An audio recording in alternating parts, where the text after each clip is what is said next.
Well, today I am here with Tim Sanders. He's written a number of books. He's a keynote speaker, he's a writer, he's a business executive, leadership consultant, guru to many. You're laughing. I am.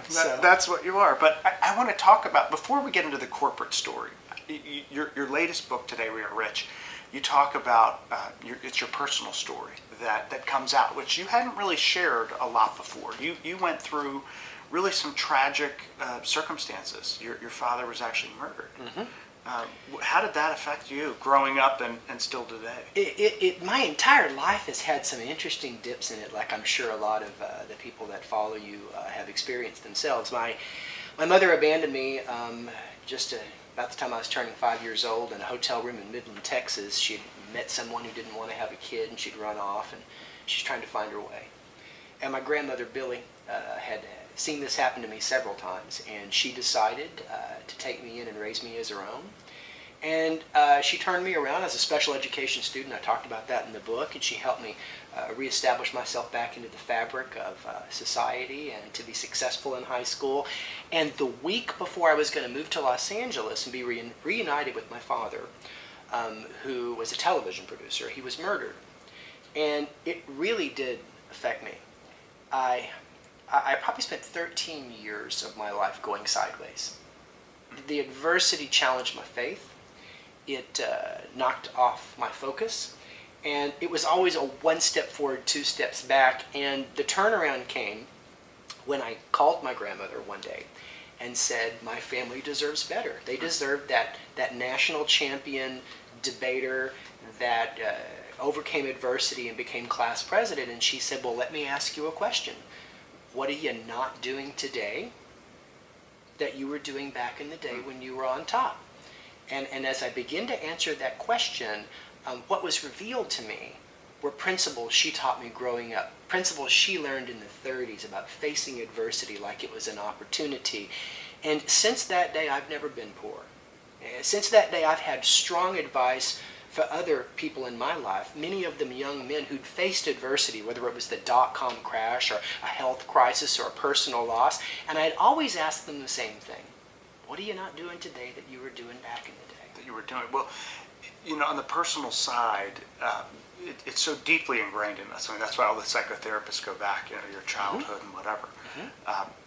To go to the other extreme and to live by those success principles has had such a profound effect. I mean, you've had this extraordinary corporate life as well, overcoming obstacles and having this great experience. You worked for Mark Cuban. I did. I was one of his first employees at AudioNet, which later became Broadcast.com. So we have to side note, what's he really like? Mark Cuban. So people ask me all the time, what's it like working for Mark Cuban? Well, if you've got a really thick skin and you can handle your idea being stupid, he's great to work for because he has grasped Napoleon Hill's concept of the successful entrepreneur. Be very quick to make a decision and very slow to undo it. And Mark's secret at impulsive decision making has been personal education. So when I left working at Discovery and went to work for him, it was at some great risk.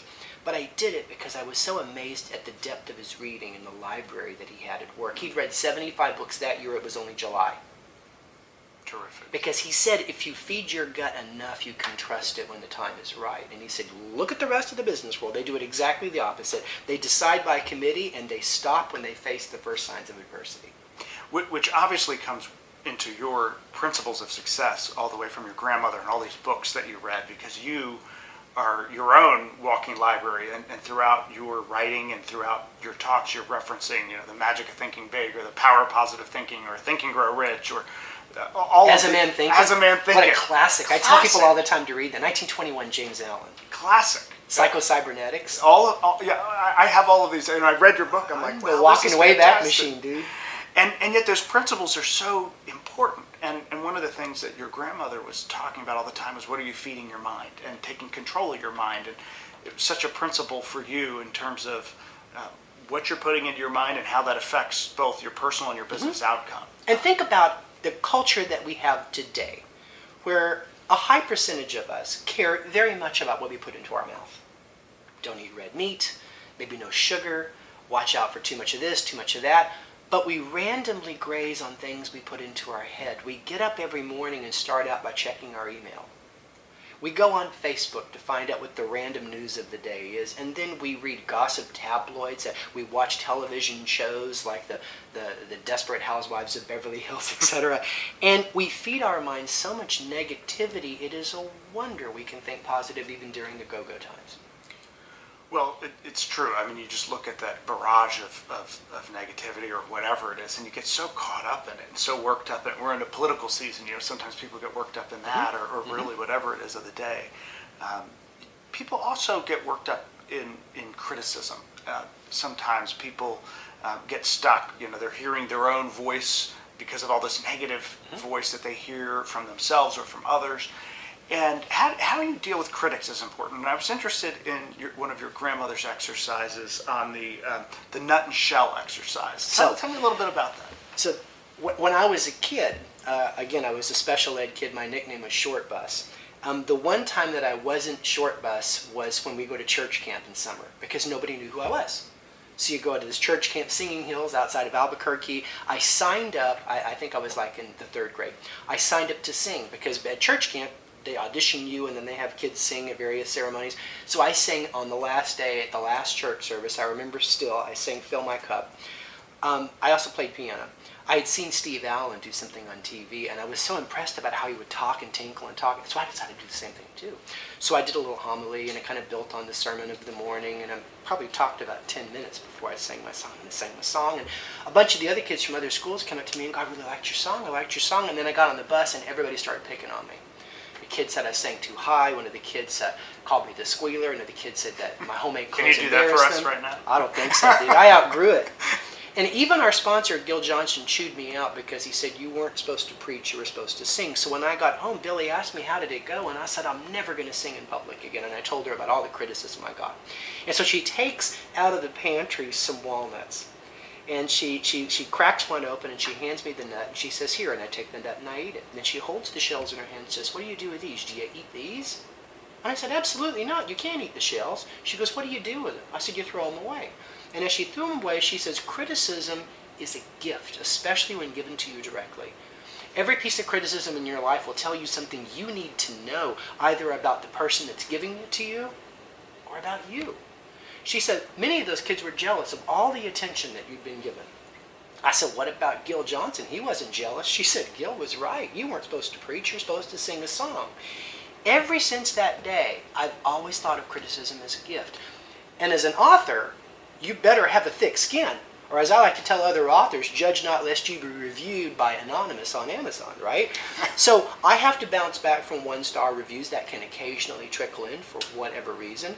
Every time I give a speech at a corporate event, they have a survey on the table that allows me to see how I'm ranked from 1 to 5. And if your radar is dialing in to the negative, it will hurt your self-image.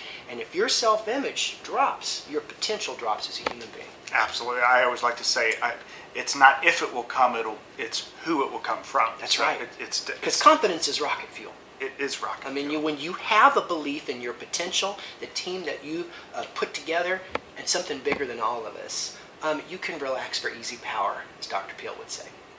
Well, you also talk about another principle which resonated with me, which is gratitude. And so many people today, you're always saying, gratitude is such a key. I really think if somebody's gracious and they're thankful, you want to give more to that person. That's right. You want to give back to those people. And yet so often people don't take the time to think that and cultivate that. You have another exercise with this cold rag, and I'm thinking, really? Does he really do this? I did it this morning. I did. So here's the idea.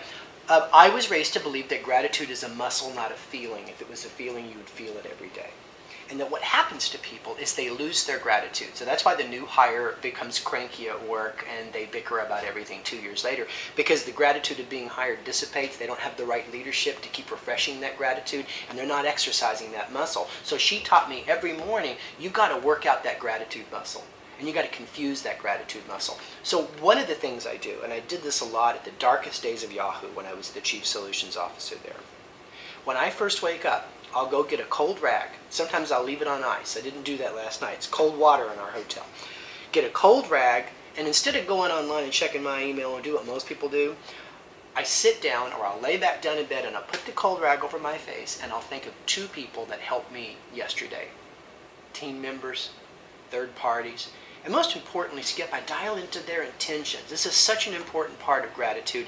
You have to understand why people helped you. Because if you dial into intentions, luckitis goes away in your life. Because you'll never say, Karen did all that extra work, Alan did all that extra work getting me ready for tomorrow because he felt like it. No, it's one of 2 answers. Because they love you and care for you, or they're a part of the mission and they believe, and they're all in. And that exercise fills your mind with gratitude. And then the other thing I've learned to do is to think about one person today, and it was you, by the way, that's going to help me. Dale Carnegie used to teach his students in New York, it's important to give credit because people respond to your expectations of them. They can sense it the first time they see you. If you do that in the morning, instead of checking your email and then do the other thing, and that feeds your mind really good stuff, read something that makes you better at what you do, it changes the entire course of your day because it's a mental breakfast. And you know the most important meal of the day is breakfast, not just for your body, but in this case for your mind too. Well, I totally agree with that. And when I was reading all of your books, I really resonated with so much of that. And so we're only touching on a few of those. Take control of your thoughts and gratitude and how to deal with criticism, but there's so many great things and advice that you packed into that book. It's all about pointing that mind forward, right? Because Dr. Maltz in Psychocybernetics says that your mind is a machine, and it's a success machine or a failure machine, and it depends which direction you point it in, and it's really hard to point that thing forward. How do you program that? Well, you talk a lot, a little bit in there about faith, and I'm just curious as to how faith plays a role in your own life and success for you personally and for other people that you meet. Well, my faith in God has given me a sense of unbreakable resiliency and at the same time effective humility that I just don't know what I would do without it. And I can look at the times when I totally relied just on self-confidence as the worst times of my life. And I counsel so many people that whatever you do, develop total confidence. Yes, it's important to have a strong self-image, but it's really important, especially if you're a leader, to believe in your team. Talk behind their back about them in a positive way. And it's really important for any organization to believe in something bigger than all of us because it makes you accountable. And that's the thing I always convince people. When you have faith in a higher power, you cannot, shall not fail. And criticism is not personal because now it's about us, not just me. Absolutely. Well, I just want to ask one question that might capture it all, which is, all of these things are about, your personal, professional success, how you relate to others. But how does Tim Sanders define leadership? So to define leadership, I refer to Napoleon Bonaparte, who said many, many times that the leader's role is to define reality, then give hope. For the last decade, I've studied this concept called emotional talent.